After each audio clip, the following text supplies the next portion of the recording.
খবর, কৃষ্ণনগরে দিনে দুপুরে গুলি করে খুন ক্লাস 12-এর ছাত্রী। মৃতের নাম ঈশা মল্লিক, কৃষ্ণনগর মানিকপাড়ায়। কৃষ্ণনগরে দিনে দুপুরে গুলি করে খুন ক্লাস 12-এর ছাত্রী। কথা বলবো প্রতিনিধি সমীরের সঙ্গে। সমীর, কি হলো?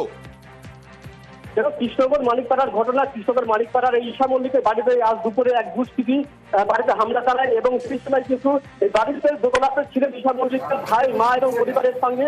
এবং সেই সময় ঈশা মল্লিককে মাথা লক্ষ্য করে গুলি চালানো হয় এবং গুলিতে মাথা লাগে এবং সঙ্গে সঙ্গে রক্তাক্ত অবস্থা থেকে মাটিতে লুটে পড়েন। এর পাশাপাশি পরিবারের লোককেও কিন্তু গুলি করার হুমকি দেয় এবং এরপরে কিন্তু যে দুষ্কৃতী গুলি করতে এসেছিল সে কিন্তু এলাকা থেকে চম্পট দেয়। পরবর্তীকালে খবর পেয়ে পরে আশপাশের লোকজন ছুটে আসে এবং প্রতিবাদের পুলিশ আসে এবং এই আহত ঈশা মল্লিককে উদ্ধার করে গ্রাম থেকে নিয়ে যাওয়া হয় এবং সেখানে নিয়ে গেলে চিকিৎসকটাকে মৃত বলে ঘোষণা করে। হঠাৎ করে কেন দুষ্কৃতী হানা, কেন খুন, কিছু জানা যাচ্ছে কিনা?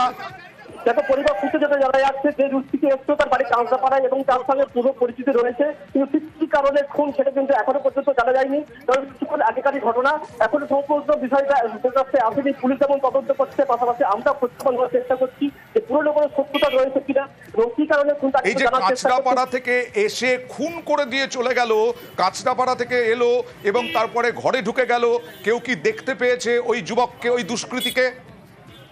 একদমই তাই। পরিবারের লোকের সামনেই কিন্তু এই গুলির ঘটনা ঘটেছে।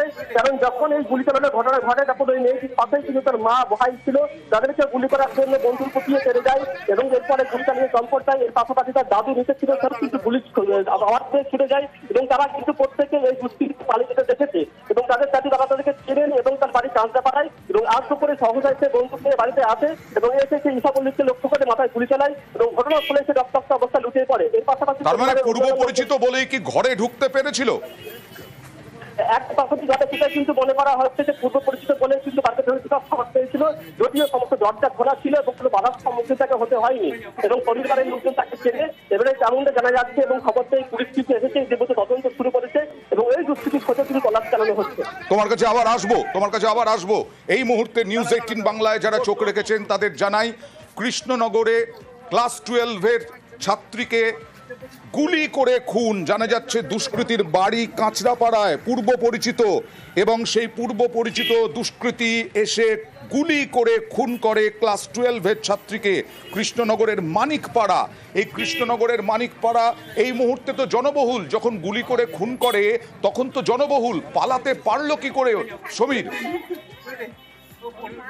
নির্জন এবং সড়কের ঠিক পাশেই এই বাড়িটি, পাশেই কলেজ এবং এলাকা অনেকটাই নির্জন এবং যেহেতু এখন দুপুর বেলা এলাকা অনেকটা নির্জন এলাকা, সেই কারণে কিন্তু সহজে বুঝতে পারেনি। পুলিশ শব্দ বাড়ির মধ্যে সরে গেল কিন্তু আশেপাশের লোক বুঝতে পারেনি যে তাকে কোনো ঘটনা ঘটেছে এবং এরপরে যখন সে কিন্তু ধীরে ধীরে এলাকা থেকে চম্পট যায় এবং পরবর্তীকালে খবর পেয়ে যখন আশেপাশের লোকজন ছুটে আসে এবং পুলিশও ছুটে আসে এবং পুলিশ এসে কিন্তু তদন্ত শুরু করেছে এবং পরিবারের লোক ইতিমধ্যে জানিয়েছে যে যুবককে তারা চেনেন এবং সেই যুবকের পরিচয় জানার চেষ্টা করা হচ্ছে এবং সেই কি কারণে এই খুন সেটা পাশাপাশি জানার চেষ্টা করেছে এবং তার ফলে কিন্তু তদন্ত চালানো হচ্ছে। একেবারেই মানসিক দিক থেকে অবশ্যই মা বাবা ভয়ঙ্কর অবস্থা বুঝতে পারছি, কিন্তু কোনোভাবে কি জিজ্ঞেস করা সম্ভব হয়েছে যে এই দুষ্কৃতী যে যুবক গুলি করে খুন করে দিয়ে চলে গেল, মা ভাইয়ের সামনেই গুলি করে খুন করে দিয়ে চলে গেল, তাকে কতটা চেনেন পরিবারের লোকেরা? দেখো, আমরা দাদুর সাথে কথা বলেছিলাম। দাদুর যে দাবি, ওই যুবক এসেছিল দুষ্কৃতী বন্দুক নিয়ে, তার পরিবারের লোকজন অর্থাৎ যে মৃত ঈশা মল্লিক তার ভাই তাকে চেনেন, এই দাদু তাকে চিনলেও তার নাম জানেন না, এমনটা তিনি দাবি করছেন এবং পুলিশ কিন্তু ইতিমধ্যে পরিবারের লোকজনের সঙ্গে কথা বলছে এবং দাদু কি বলছেন একবার দেখাবো সমীর।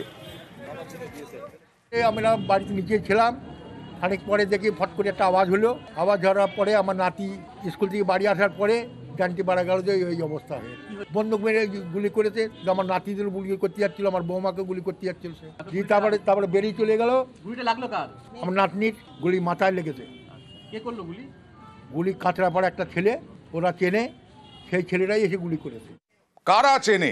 এই যে কাঁচরাপাড়ার একটা ছেলে, ওরা চেনে বলছেন দাদু, কারা চেনে? আর মাঝে মধ্যে কি যাতায়াত ছিল বাড়িতে?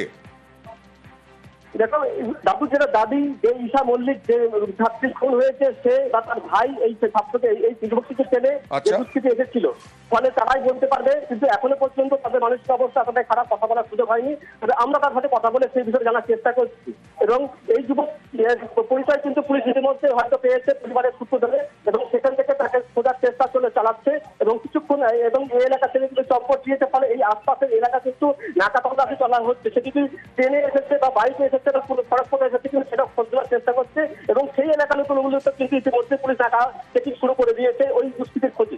তুমি আরো আপডেট নাও, এই খবরে আমরা থাকবো। তুমি আরো আপডেট নাও, আরো আপডেট খবর আমরা দেব দর্শকদেরকে।